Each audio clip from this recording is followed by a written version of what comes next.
Tara here with Create Life Paper Words, and I've had a couple questions lately about stamping, and I just wanted to do a quick little tutorial and give you a couple pointers. So if you are using the photopolymer type stamps, one of the things you might want to do is have a little bit of cushioning underneath. So I'm gonna show you, there's lots of different options. I've got this one, it's from Stampin' Up, and it's just a bit of foam, that's all it is. It's, I'd say about a centimeter thick, and it's a rectangular piece. So with the photopolymers, you want it to have a little bit of a cushiness underneath. So you could get something like that. I want to say in Canada this was like $8, maybe, something like that. You could go with like a pad of paper. I just picked this up from Ali Edwards, and it's something I use for a week in the life. But it's also a little bit squishy, so you could use something like that too. Or you could just go to something we all probably have on hand, a magazine. So you could do something like that too. So the biggest thing that I usually suggest is to always have like a scrap bit of paper. I usually keep all the packaging from any of my stuff that I get, and that becomes my scrap paper. So I always like to try first before I put it on, especially if I'm looking to put something onto a picture. And I'll show you how I stamp on pictures after. So I got some stamps here. These are Felicity Jane ones, and I've got a block. I've got a couple different sizes.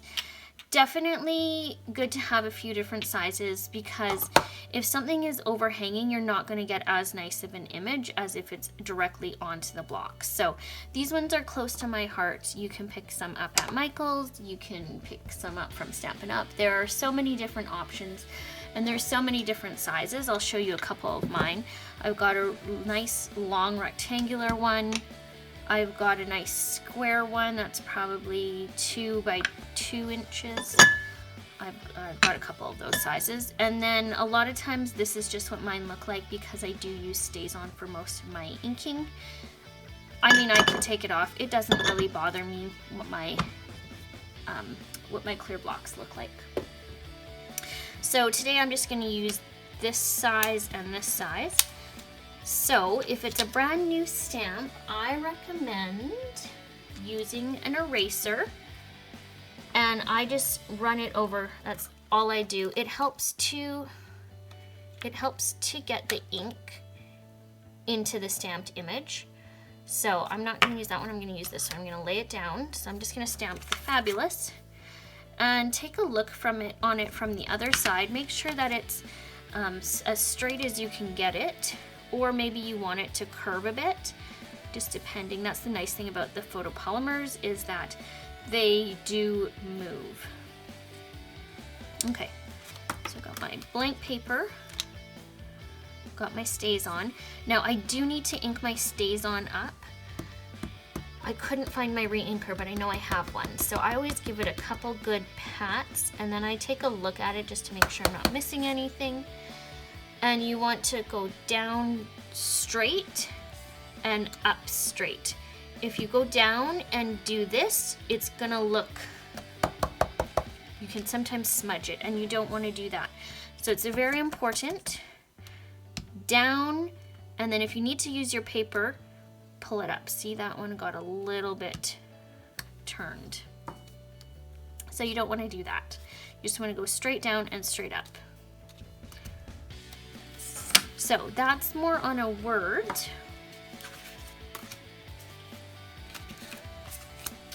On something like this with a little bit more of a detail, I'll see if I can show you. It's this one right here. So it's really fine lines.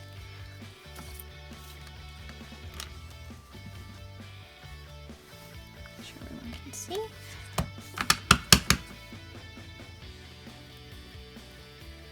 And the other thing too is you want to make sure that you've pressed down the whole stamp, but without leaning it and turning it. So that one looks really good. So I'm going to move on to I use usually a glossier paper when I'm stamping stuff onto a plain white sheet or a journaling card. So again, making sure I have good pressure all on my stamp without rocking it and pulling it straight up. And make sure I'm really inking it good. That's the other thing. If you're finding that you have, if you have little shadows, or you have, or if it's maybe not lifting quite properly, the first thing I would do is check to make sure that your ink pad isn't dry. The second thing I would do is, once you put it on the ink pad, is to make sure that you're not missing any marks. Sometimes even I will do this where I'll turn it. If my ink pad's a little bit drier, I'll just do that, and that'll make sure it coats the whole thing. And up. Okay, so I'm going to show you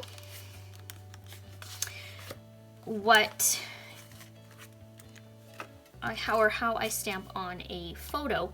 So what's really important with stamping on a photo is that it depends what kind of paper your photo is on. This photo paper, I printed mine at London Drugs in Canada. I really don't know what something comparable would be in the States or internationally. That I'm not really sure. I know that Walmart, their paper is way too glossy, and this is a glossy paper, but Walmart's paper is way too glossy. I can't get even StazOn to stick on it. So I don't print at Walmart anymore, just because I know that their photo paper does not work for me. So I'm gonna stamp on here, loved. So it's gonna be 2 steps. So I'm going to first check, and I need a little bit more on that top of the E, so I'm gonna really make sure I get that in there. That looks good. So the nice thing about the clear blocks and not the wood stamps is you can see exactly where you're going. So line it up, remember, push down evenly and lift up, and that is perfect. Absolutely, oops, sorry. That is a perfect stamped image. So I don't usually suggest anything but StazOn for photos. I know on this Canon selfie photos, StazOn doesn't work either. I have a feeling it's probably similar to the Walmart photo paper, and that's likely why. Now, I don't clean my stamps if they have StazOn on them, because you need a special cleaner, and that cleaner is like an oil base, and so it will take the stickiness off. So my stamps look like this, like they are black, and I don't have an issue with that at all. I know some people might. I personally don't. If it's a stamp like Memento or the Stampin' Up or this Brilliance one that I use in the gold, I do clean those ones, because it's not like the StazOn where it dries completely. So I do definitely clean these ones. I don't clean my StazOn ones. So I'm going to show you just some other little tips and tricks for different ink pads. So this ink pad is squishy. See, it's really squishy, where this one is hard. It doesn't squish down. And I believe it is because of the type of ink. So StazOn is a solvent ink, and this one is a pigment ink. So the pigment ink ones have a different type of cushion that they use, the ink pad. So because of that, I actually like to do things a little bit differently. So I'm gonna grab another stamp, and I'm gonna stamp this gold one on black just so that you can see it. So you wanna be very careful. You do not wanna push down like that, because what happens is that you're going to get ink on the non-stamped part, and you don't want that. So I'm just going to use, I just use a baby wipe is all I use. We've got lots of baby wipes at our house. Make sure that's cleaned there. So when using one of these types, you just want to lightly and gently pat it. That's all you want to do, okay? Lightly, just remember, lightly and gently pat it. And then again, using the same ideas, push down evenly and pull up evenly. So it's very faint. That's in the gold. I maybe didn't put enough on the one side, so I'll just redo that. Again, don't push on it, just pat it. That looks a little bit better. And again, push down, make sure you have even pressure, and pull up. And that's a bit more even pressure.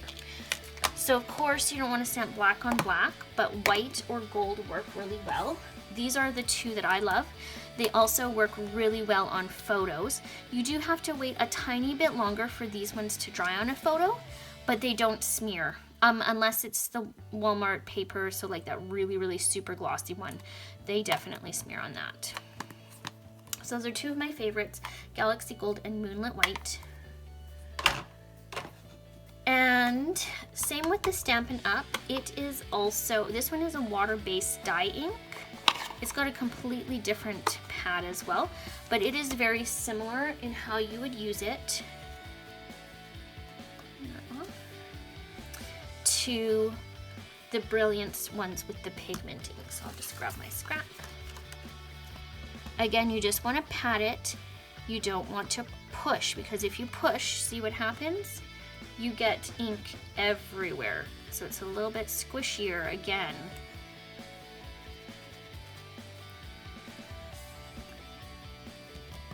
So you just want to pat that, and again, give it a good all the way around, down, good even pressure, and then up. As you can see, right there, the smell, that's a lot of really good even pressure, and it should dry pretty quickly for those ones too. So for that, I just used baked brown sugar. I believe this is an old ink color. I don't think you can get it anymore. It's just from my stash that I have.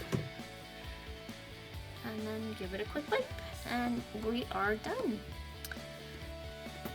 Now, the last thing I want to do, or tell you, is if you are wanting to do lettering or any types of letters, making words, this is a stamp I have from Kelly Stamps, and I'm just gonna pick some letters. I'll put yes on here. So what I find, and I'm going to use my Memento ink, which is a dye ink. Okay, so my suggestion is, instead of lining them up like this, and I do this sometimes, you will probably notice in my videos, so that's usually when I'm being lazy. The issue with that is it's really hard to get them straight, no matter how much you try. So it does work. You don't want to go much more than 3 or 4 letters, but I would recommend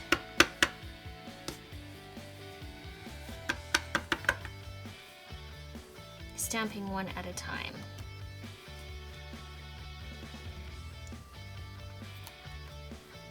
This way you can also play with if you want it directly beside it, or if you maybe want to overlap it a little bit, which also looks fun too, if you want to do that. So that's my suggestions for doing lettering. Another suggestion I have,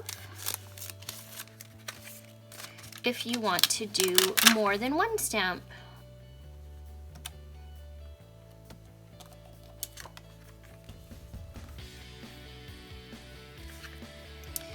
is, let's say I want to do love you. Again, take a look at it. I can tell that the E needs a bit more, so I'm gonna, there we go, looks better.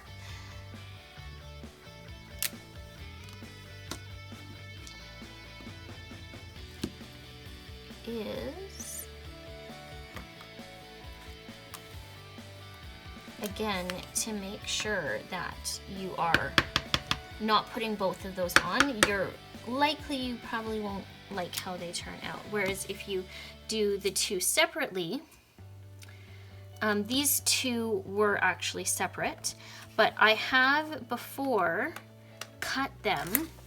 It's just plastic and they're very easy to cut if you decide that you don't want a whole long train of things. And then the last thing I'm going to show you is just a couple tips for using your roller stamps. So I love roller stamps. I have quite the collection going, but what I can find is that sometimes they're not evenly placed on here, and I don't know if it's because of the longer ones. I find the smaller ones work a little bit better, but this guy I know is a little tricky. So what I have to do with these ones is I usually have to practice a little bit.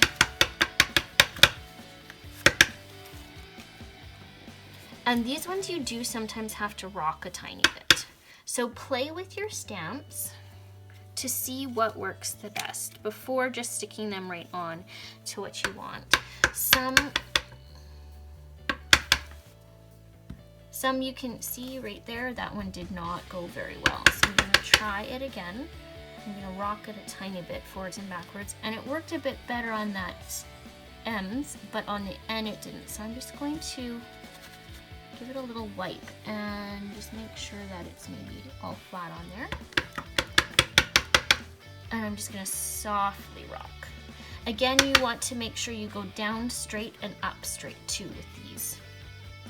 Any of your roller stamps. So I hope that gave you a couple little tricks and tips on how to do stamping with photopolymer stamps. If you have any questions, I would absolutely love to do my best to answer them, and you can just put them in the comments below. And as always, you can find me on Instagram at Create Life Paper Words. Bye!